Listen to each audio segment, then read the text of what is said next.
Thank you very much. Good morning to everyone. So yeah, quick run through 10 top things to know about trade this morning. We'll start with tariffs. See if we can, somebody's helping me out. Tariffs are also referred to as customs duties. They're a tax on imported goods. U.S. has imposed them ever since the Constitution. In fact, the first Tariff Act was passed shortly after the Constitution. We certainly did it even before the Constitution under Articles of Confederation as well. Historically, they've actually meant something in terms of revenue up until the federal government created the federal income tax in 1913. A lot of our revenue actually came from collection of tariff revenue. Since that federal tax revenue, obviously our tariffs have gone down, and in part it's been through the work of the WTO, the World Trade Organization, something we'll talk about in a moment, and its predecessor, the GATT, General Agreement on Tariffs and Trade. Average U.S. most favored nation MFN tariff rates are 3.4%. If you do it on a trade-weighted basis, they're actually less than that. About 70% of all imports that come into the U.S. are actually duty-free, and we'll talk about reasons for that later when we talk about free trade agreements. Nonetheless, tariffs are all in the news because there are additional tariffs imposed on certain goods as a result of our trade remedy laws, another topic we will get to here in a moment. Just to kind of piggyback on what Matt was talking about, one of the really important things that I wanted to get across is who actually gets to pay a tariff. Now, we've heard this conversation about tariffs being imposed on foreign countries, but the general idea is that it's U.S. importers that are actually buying these goods from foreign countries that get to pay the tariff. And the degree to which that burden is passed on from those U.S. importers to U.S. consumers primarily depends on their willingness to absorb whatever pain they're going through. So the higher the tariffs, the more that they are going to pass on that particular cost to the consumers. So eventually, both U.S. importers and U.S. consumers will actually pay this burden of the tariff. Now, other major barriers affecting trade are non-tariff barriers. These are things like discriminatory government procurement laws that prefer domestic goods or suppliers over foreign goods or suppliers. Technical standards to trade, where a country says a particular product has to meet a particular standard, and that's the one the domestics meet and the foreign don't meet. Or in the ag sector, a really important one is sanitary and phytosanitary measures. In layperson's terms, food safety standards. The ad valorem tariff equivalent of some of these barriers can be incredibly high. Economists will translate the non-tariff barrier into a tariff equivalent. And again, these are very significant barriers. The trading system, the WTO and its predecessor, the GATT, actually did a significant attempt to start limiting these non-tariff barriers in the 1970s during a negotiating round called the Tokyo round, because it was launched in Tokyo.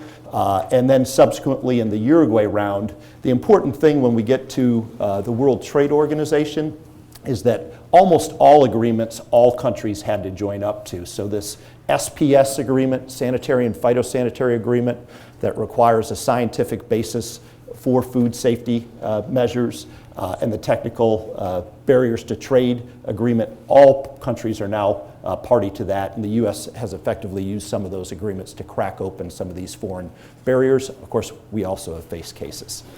I'm just going to talk a little bit again about what Matt has highlighted.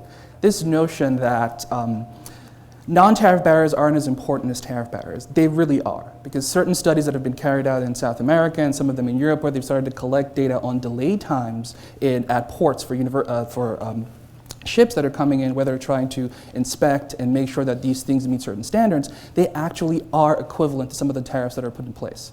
Now, because people don't pay that much attention to this, it's reducing trade flows, and there is no activity to kind of mitigate how much these actually influences inflow of goods and services. So it's really a big deal when you start thinking about the impact of these non-tariff barriers, because it's not officially something that you can say, this country's doing this to me, and we have to go back and then take it back. So our third topic is the World Trade Organization, WTO. Your panel this morning after the keynote will focus on the World Trade Organization. World Trade Organization has three principal functions, and It's languishing in one of these functions and may soon be languishing in a second one. So the first function the World Trade Organization plays, it's a forum for negotiations. The last major round of negotiations, the Uruguay round that actually led to the creation of the WTO, concluded in 1994. In fact, Clayton Yeutter helped launch the Uruguay round. So we have not had any new rounds concluded in the WTO in the last 25 years. That doesn't mean there's been no successful negotiations in the WTO forum. There was a trade facilitation agreement in 2014 that a lot of economists think could be significant. There was an update and revision to the government procurement agreement. Remember that as a non-tariff barrier that was important. But as a general rule, no major trade negotiating rounds, and pretty gloomy outlook for the 12th ministerial meeting of the WTO coming up in 2020. They were hoping to conclude a fisheries subsidies agreement, and that's not looking too promising at the moment either. The second major function of the WTO is the dispute settlement system. It was really seen as the crown jewel of the WTO. It built off and improved on the old GATT system. Under the old GATT system, defendant countries could block establishment of a panel. They could block adoption of panel reports that would prevent the panel report from becoming a binding international legal obligation. They could also block authorization of retaliation in event of prolonged non-compliance. The WTO cured all that. A plaintiff country has an automatic right to a panel, an automatic right to have the panel report adopted if it's not appealed. We'll talk about that in a moment. And an automatic right to have authorized retaliation in the case of a defendant losing country not complying within a reasonable period of time. The other thing that was created in the WTO is an appellate mechanism. You're going to hear a lot more about that this morning. But this appellate mechanism is at risk right now. Appellate body is supposed to have 7 members. It's down to 3. It could drop down to 1, and it's required that there be 3 members to hear any appeal. The third function of the WTO, just quickly, is the trade policy review mechanism. Every country has its trade policies undergo a review in the WTO. All other countries can ask questions, they can comment on it. The WTO Secretariat draws up a report. You can learn a lot, by the way, reading these reports on the various countries. That mechanism is working very well. It's nice for transparency, for discussion, a forum for debate, but realize the negotiating function, languishing, the dispute settlement function at high risk. Still you.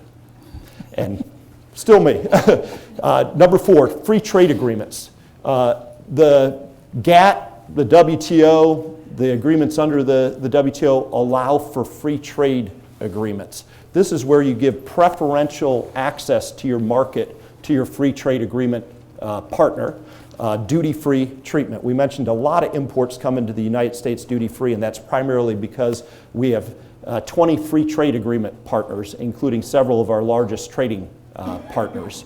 The WTO and the GATT agreements require that you liberalize substantially all trade when you enter a free trade agreement with another country. So as we start looking at some of these so-called patch agreements, that's a legal issue that can pop up, like with the US-Japan agreement recently. The other good thing about free trade agreements, other than, again, giving each other preferential access in terms of tariffs, they can handle so-called non-tariff barriers and new issues in a much more substantial way.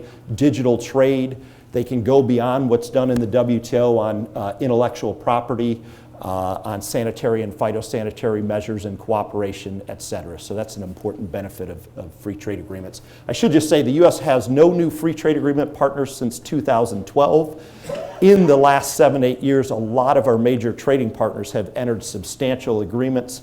You all have probably heard we withdrew from the TPP negotiations. The other 11 countries went forward with that agreement, and that's why we're facing negative tariff preference margins for some of our goods going into those TPP markets, including Japan, although the Japan-US deal is going to cure some of that.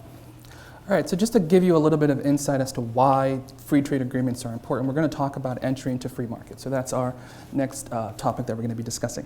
Apart from the generally known or generally theorized reasons for trade, this notion of comparative advantage where you take advantage of other countries' ability to produce efficiently so you can actually produce more of those goods, it's important to realize that in the context of entry into foreign markets that you're actually looking for market access. There are about 300 million people in the US, but the world contains about 7 billion, projected to grow to about 2035 to 9 billion people.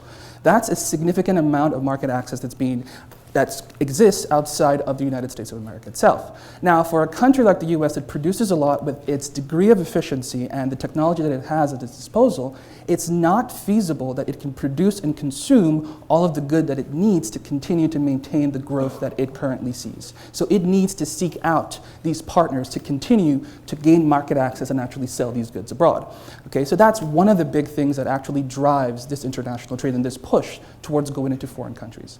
The other thing is that it's been theoretically documented in economic literature, and they've kind of shown that since the Second World War, there have been a significant reduction in the amount of conflicts that countries face, primarily because of the introduction of these international trade deals. If you're talking to each other, you're going to not fight as much. That's essentially what the point is. So keeping that in mind actually does lead to this idea of a national security concern that's also a reason to actually have these free trade agreements.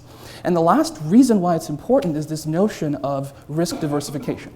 Okay, if you think about your susceptibility to idiosyncratic risk, which is risk that is directed at a particular country, you want to be able to kind of mitigate that risk by having a bunch of partners who may or may not suffer that risk from you. So when you do enter any period of a downturn, you have particular partners to go to. So these are some of the reasons why these free trade agreements are always pushed forward by economists, and a majority of people actually think they are beneficial for all these reasons. Now, when you are actually entering the market, you're going to hear people talk a little bit later about actually cracking the code for getting into these international markets. And one of the couple of things that you have to kind of keep in mind will be, what's the culture of this place that you're going to? Okay, what's their market characteristics? What are some of the things that they do that would either help or hurt your business? How do you adapt as you move forward? So they're going to talk a lot more about that. More importantly, what kind of free trade agreements exist? What are the rules of law that exist in this country? And more, how do they differ from what you are used to?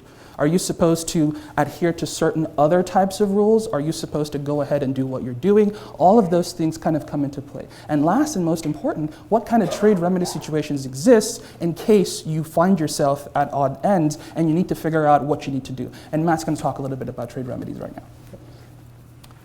So we mentioned U.S. has relatively low most favored nation or normal trade relations status tariffs. That a lot of imports come into the U.S. duty-free because we have free trade agreements. We also give unilateral preferences to developing countries under the GSP, Generalized System of Preferences. But there are irritants with the U.S. Trade policy, and it primarily relates to our use of trade remedy laws. And there's 5 major ones. There's anti-dumping laws. When another country sells into the U.S. market at below cost or sells in the U.S. market at a price below their home market price, that's considered dumping. Under international trade agreements, that's considered unfair, and you're allowed to impose an additional duty on such goods.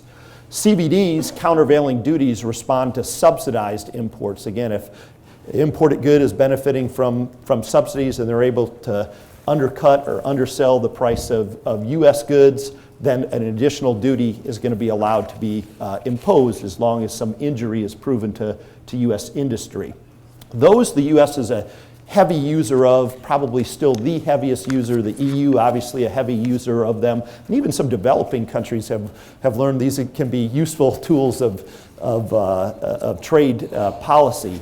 These last 3, safeguards, Section 232 and Section 301, really the U.S. stopped using them for a decade and a half, up to 2.5 decades.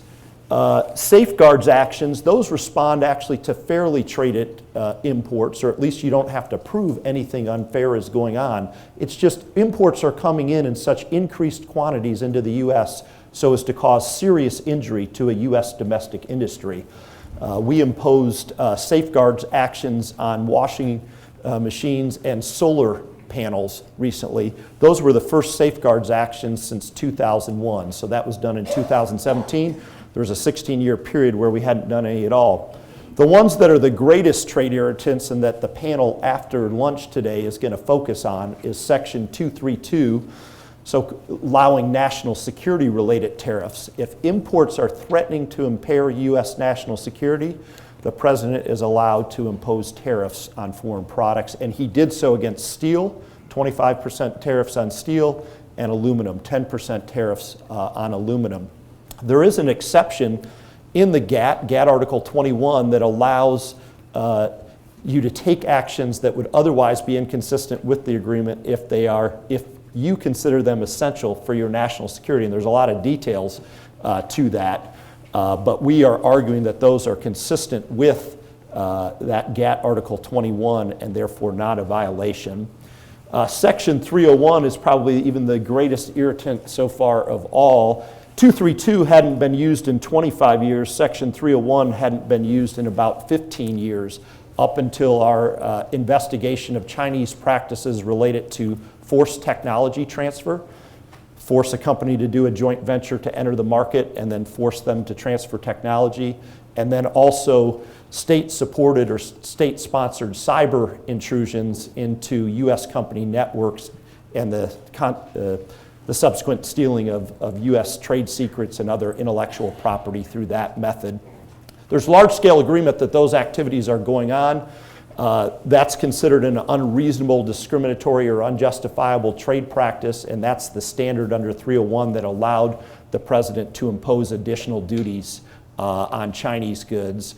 We're up to, I guess, $362 billion worth of Chinese imports each year. About 2/3 of their imports are getting hit with additional duties, and that will go up to almost all of their imports as of December 15th. Yeah, so just to kind of give you an idea as to what the impacts of all these tariffs might potentially have on a particular country, I need to tell you first and foremost a little bit about our next topic, which is our supply chain. Now, typically when you think about supply chains, you're thinking within a country, how does Walmart get stuff from their warehouse to their stores? But if you think on a more global scale, the idea of made in a particular country, made in the USA or made in China, has kind of lost its value, given the degree to which all of these component parts are actually being generated in different countries. An exercise I like to do with my students is to take the iPhone and break it apart. And we generally tend to think of the iPhone as coming in from China. All right, so we think of the whole value of the iPhone coming in, but when you break it apart, you'll find that this piece is coming from South Korea, this is coming from Japan, this is coming from Germany, et cetera, et cetera. Turns out the only contribution China has to the production of the iPhone is just the assembly, which is a ridiculously small fraction when you think about it. So when you have that in the back of your mind, that there is this global supply chain, when you start putting in place tariffs, it increases the prices of all of these intermediate goods coming in from countries. And when you start to compound that with retaliatory tariffs, if it's going from Japan to Korea for the next stage and from Korea to China for the next stage, you're adding and compounding all of the costs of those intermediate goods, which will feed back into the cost of the final good. And this is going to create a reduction in demand for a particular good. So when you have a ton of tariffs and these retaliatory tariffs on all of these different countries or amongst these different countries, it makes the final price of our goods higher, causing there to be a decrease in sales that these companies generally tend to face. Part of the reason why countries actually go out to produce goods is because they're looking for the cheapest alternative. All right? We enjoy paying a smaller amount of money for whatever we're trying to buy, and that's what they try to give us. The second downside of actually having these tariffs in place on global supply chain is that generally countries tend to engage in foreign direct investment outflow.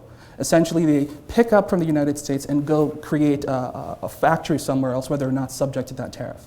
And one really good example is Harley-Davidson, a Wisconsin-based company, where after the tariffs were in place in 2018, when Europe actually retaliated, they were losing a ton of money, and they had made plans to move some of their production processes for the bikes they intend to sell in Europe to be produced in Europe itself. Now, what they were talking about was that as soon as the steel and aluminum tariffs were implemented, they retaliated by putting tariffs on motorcycles. And I just have a couple of numbers to throw out at you.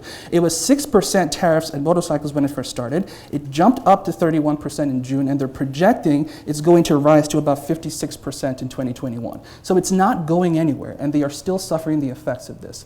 Talking to somebody from Harley-Davidson, I think it was a New York article, they said that the estimated cost to that company was between $100 and $120 million in a year, just from the retaliatory tariffs in China and in Europe alone. So that kind of gives you an idea of the impact that these tariffs will potentially have on companies. And when they move their production processes abroad, we're going to be losing jobs here in the United States as well. So there is a trade-off given what we actually are trying to accomplish.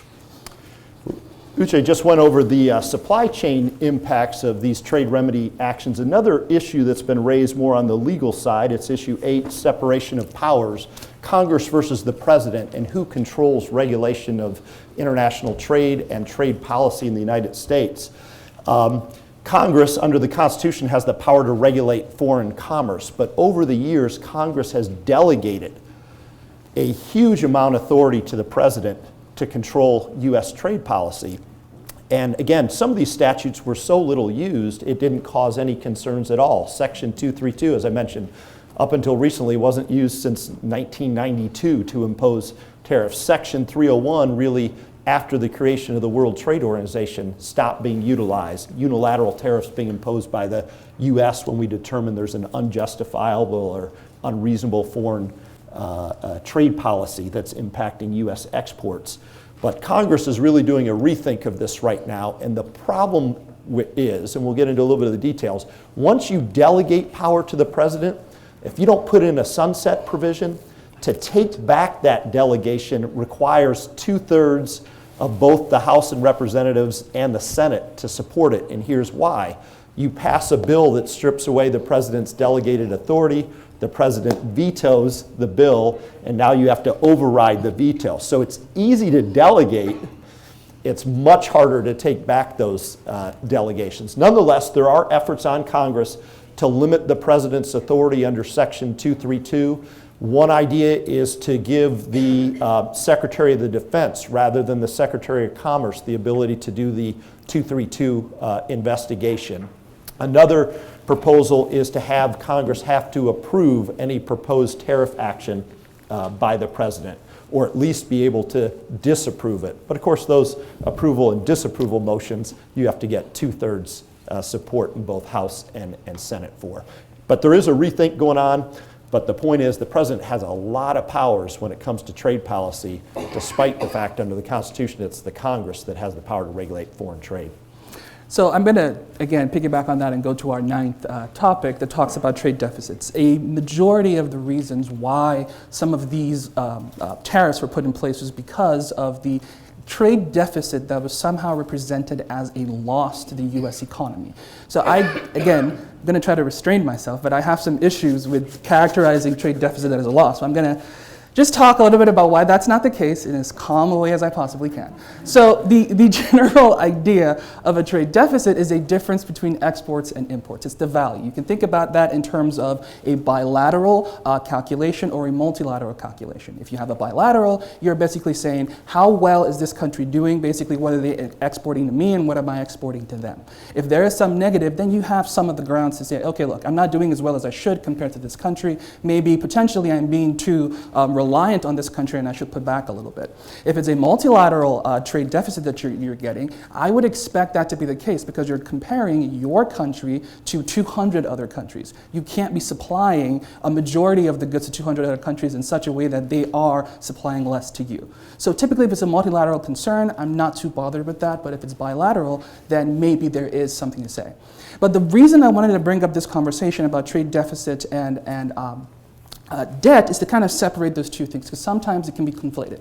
The idea that trade deficit is a loss makes people kind of tie trade deficit into national debt. Those are two completely different things, right? Your trade deficit, like I said, is just exports minus imports, but your national debt is the government issuing treasury bills and people buying it. It just so happens that a lot of our government debt is being bought up by China, and a lot of what we are buying from the world is coming from China. It doesn't necessarily mean that those two things are the same.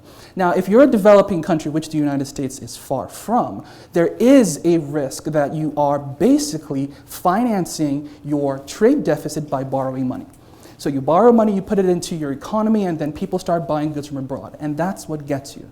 Think about it as going into a supermarket and paying for a good with a debit card, in which case that's the end of the transaction, or paying for it with a credit card, in which case you get charged some kind of interest when you do.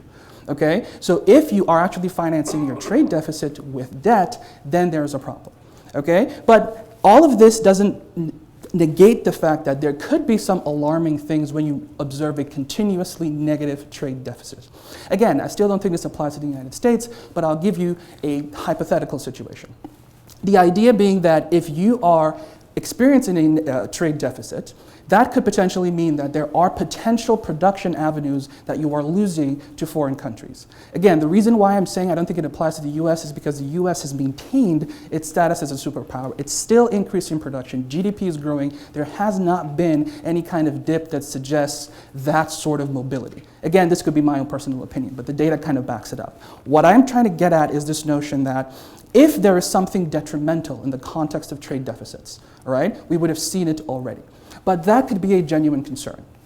If there is a negative trade, if there's a trade deficit and you have countries being worried about that, there are two possible things that would kind of create a trade-off. The reason why we would want to import goods from a foreign country is because it's cheap. Okay, so we're going to have to square off with the idea of either having a lower price for our final goods or a higher amount of jobs or higher wages. That is typically the trade-off that you'll face when you are dealing with this idea of negative trade deficits. Okay, just to recap, trade deficit is in and of itself not a loss because you are receiving goods and services for the money that you're paying out. Okay, and the last topic that we're going to talk about is exchange rates. Now, I could talk about this for the next 3 hours, but I'm going to try to contain myself and just talk about this a little bit. And what I want to focus on is primarily this idea of how exchange rate changes influence decisions that people generally tend to make, especially when it comes to international investment and international trade. Okay? So the one thing I want to kind of put out there is if you invest domestically, all you're going to receive is the return promised by that investment, if you're lucky enough. But if you invest internationally, there are two avenues. You get that return that's promised to you, and then you get a secondary return that's a result of either an appreciation or depreciation of the country's currency that you've actually engaged in. Okay? So for example, if I invest in Europe, I will get the promised return, and by the time I'm changing the European euros that I'm getting into US dollars, I could actually see an increase in my revenue primarily because maybe the European euro had appreciated compared to the US dollar. It's not doing that anyway, but we'll talk about Brexit on a different day, just as an FYI. But the general idea is that those are the two ways in which you can actually get revenue. Now, what's interesting is that both trade and investments are heavily impacted by fluctuations in exchange rates. And the idea is simply, if exchange rates fluctuate, I can't tell if I'm going to get a positive or a negative out of my investment or out of my trade deal. So what do? I withdraw from that particular country. Now, people have said that if you have a sufficiently developed financial market, that what you can actually do is go ahead and buy derivatives, and that will protect you against any kind of exchange rate fluctuation. But the point is, a derivative becomes more expensive the more volatile the exchange rate actually is. So it still leads to a reduction in trade flows and a reduction in investment. And why am I bringing this up, this idea of fluctuating exchange rates? Anything can set off an exchange rate. A rumor can set off an exchange rate. Anything, just a sneeze somewhere, oh, this person is sick, is not coming to work, that'll mean A, B, C, D, and E. And it'll create a whole bunch of activities in the exchange rate market. And so whenever we think about some of the major causes that actually creates this uncertainty, policy uncertainty in and of itself is a big one. We enjoy the idea of stability because it gives us a good way to kind of look at and project our future output. If that starts to change, any flip-flopping, any back and forth is going to trigger that uncertainty, and what you're going to see is a withdrawal from the market. Just to give you an idea, whenever there's any news that's projected that says, oh, the US and China have not, the talks have broken down, what happens to the Dow Jones? It drops. That's a reflection of people's anticipation of, if this is not going to happen, how are these things going to affect these companies, and what do I think about that company's productivity in the future going forward?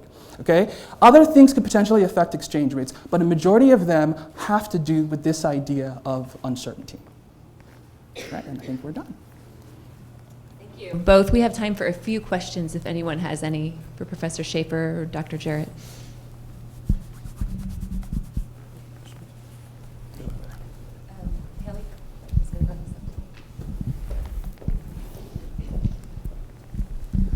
You'd mentioned separation of powers. What role does Trade Promotion Authority have in that separation of powers between Congress and the President? Yeah, so Trade Promotion Authority, sometimes referred to as Fast Track Authority, for major trade agreements. The President needs to get the approval of Congress for those agreements, unless they've somehow delegated prior authority for him to cut tariffs or enter those deals. So major trade agreements, Congress is going to have to give their approval. They do so under the Fast Track or Trade Promotion Authority, and that means there's no amendment to that draft implementing bill the administration submits to implement the agreement, and Congress has to give a single up or down vote without amendment. Also, the agreement can't be bottled up in committee. So once that process starts, you're going to get a definite vote. You're not guaranteed to pass. Nothing has failed to pass under Fast Track authorities since it was first enacted in 1974. The CAFTA came close. That was a fairly close vote. NAFTA was a fairly close vote in the House as well. But it's always gone through. But those are the three key features. No bottling up in committee, no amendments to the draft implementing bill, a single up or down vote.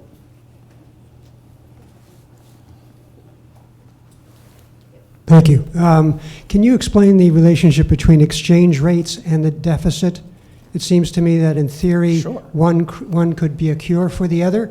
Why does that not seem to happen in practice? Okay, so relationship between the exchange rate and trade deficit. Exchange rate value influences whether or not you're exporting more or importing more.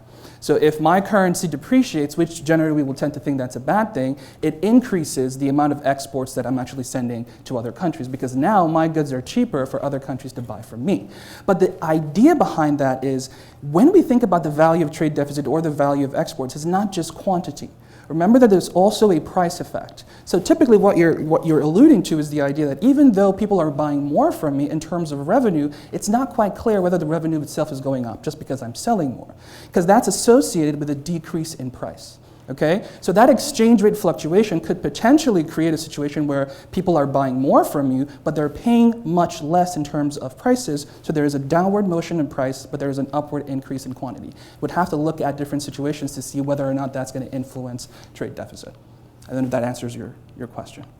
Okay. I have a question about exchange rates also. If I understood you correctly, fluctuation introduces uncertainty, and uncertainty causes fluctuation. Yes. Do you have any policy suggestions to reduce uncertainty and fluctuation in exchange rates?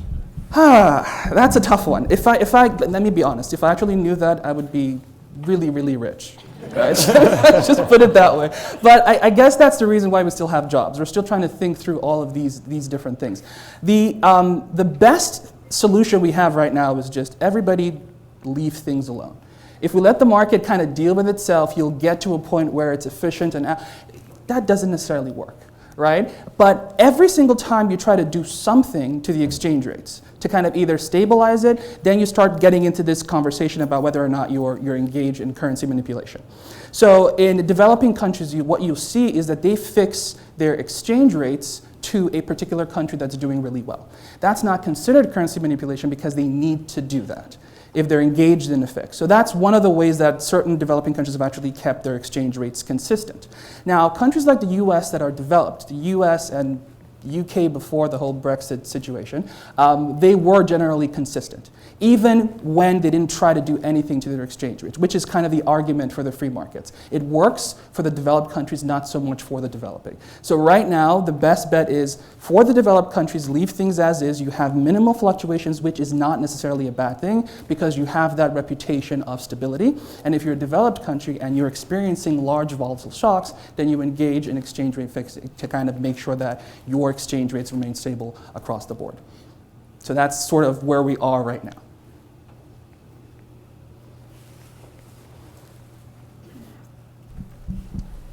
I also have a question about exchange rates. Right now, the dollar is the world reserve currency. Do you foresee perhaps in the future that we will have a basket of currencies, say the Chinese yen, the euro, the dollar? If trends continue the way they are, yes. I'll tell you a little bit about the IMF's reserve that only contained the US dollar, the European euro recently, that was the last one to be added, the British pound, and I believe it was the Japanese yen.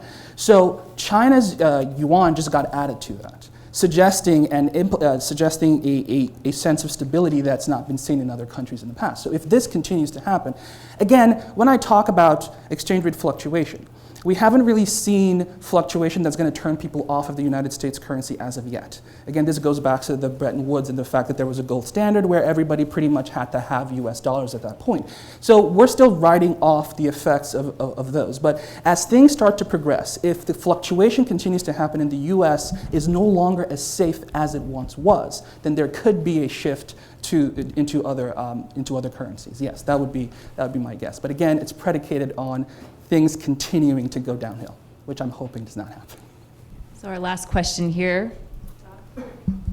Not an exchange rate question. Okay. But the relationship of 301 and the WTO is one of the reasons that we haven't used the 301, because you referenced it's been 15 years, is because of the formation of the WTO, and that's where a lot of those issues were addressed?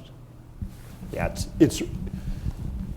we used unilateral 301, or what other countries called aggressive Section 301, in the run-up to the conclusion of the Uruguay round. When we got the certainty of the new WTO dispute settlement system, we were going to be able to get binding rulings out of the WTO and automatic authorization of retaliation by the WTO dispute settlement body when a defendant country didn't comply within a reasonable period of time. We, in essence, stopped using Section 301. But this is the recreation of it, right? Because the frustration is that the system doesn't cover all the practices that are irritants in a system like China, world's second largest economy. And I think there's widespread agreement, not just in the US, but amongst all our major trading partners with those Chinese practices. The disagreement is over the strategies to try and go after them. So for example, many people would have said entering TPP would have been a great counter, right, to China, to align your rules and practices with every other country in the Asia-Pacific region, maybe working with the Europeans and Japanese before jumping to unilateral tariffs. And you're going to hear a lot more about that throughout the day. What are the best strategies and what would have been the best strategies to go after China rather than the unilateral Section 301 as the first step, essentially. That's it for the trade primer. Could you please join me in thanking Professor Schaefer and Dr. Jarrett?